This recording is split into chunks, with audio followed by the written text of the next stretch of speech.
In this video, I'll show you how to transform this melody into this.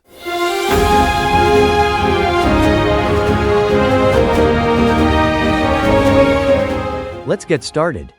What makes a track epic? A common mistake when making these kind of music is that you try to put the biggest chord you can ever imagine. Increase volume. Add some cinematic drums. Listen to the horrible result, and think, what did I do wrong? Slamming everything to the max level doesn't make your track feel big, it's all about good composition and balance. What I like to do first is to plan out the whole track. I brought out a piano and wrote some melody and chord progression, and I'll develop the track based on this.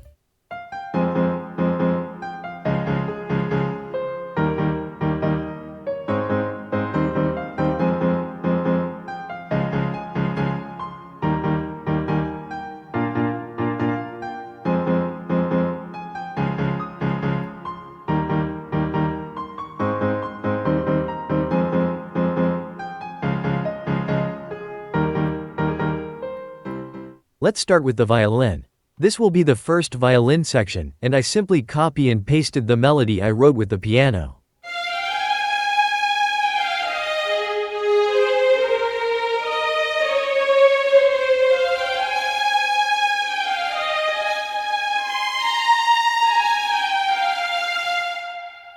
And this will be the second violin section, which will play the counter melody.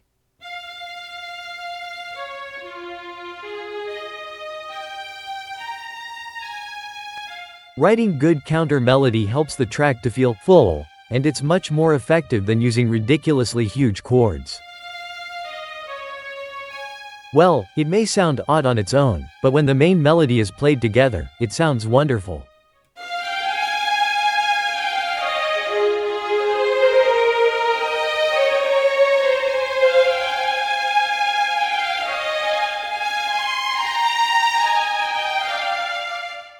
Also, make sure the counter melody doesn't overwhelm the main melody, or it will sound really messy.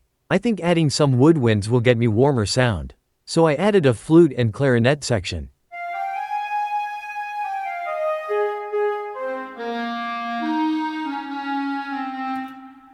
And we can't forget about these bad boys, the brass section. In this part I'll use French horn and trombone.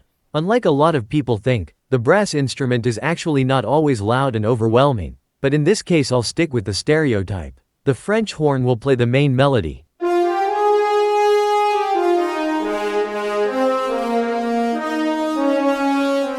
And the trombone will play the counter melody.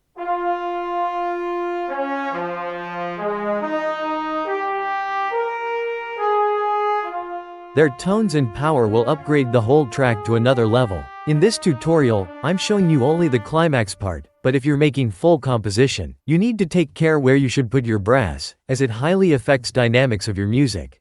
The melodic part is now good to go. Let's add other elements to this track. This is the viola staccato. Do you remember the rhythm I wrote with the piano? I'll use that exact same rhythm and chord.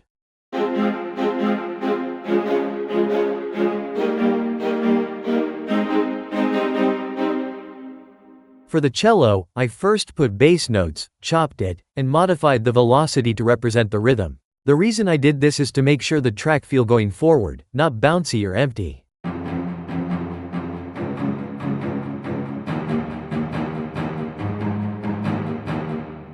We can't forget about the bass.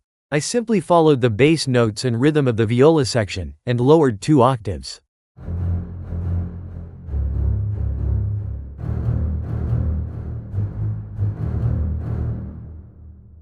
To emphasize going forward vibe, I will also add some arpeggios.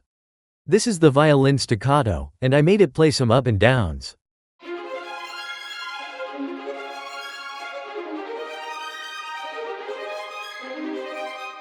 A piccolo flute will follow the same notes. They will be very subtle in the track, but as the melody kinda feels slow and dramatic. This kind of fast elements pushes the track forward and keeps it interesting.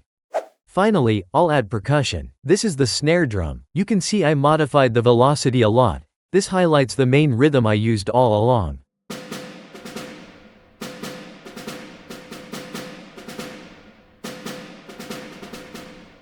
I also put the orchestral drum sample which I found on Splice. I chopped it and rearranged it to match the rhythm.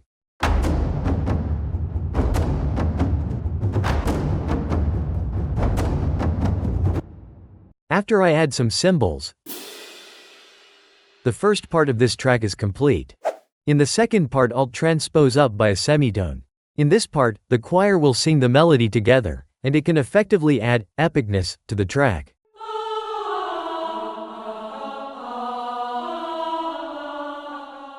Also, the trumpet will be introduced here. It plays the variation of the counter melody, so that the listeners feel that they are listening to different part of the music. It'll be a good ear candy.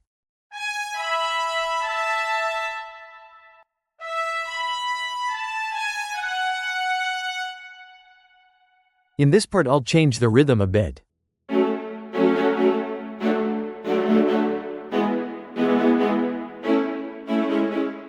I'll use louder percussion sample which I also found on Splice.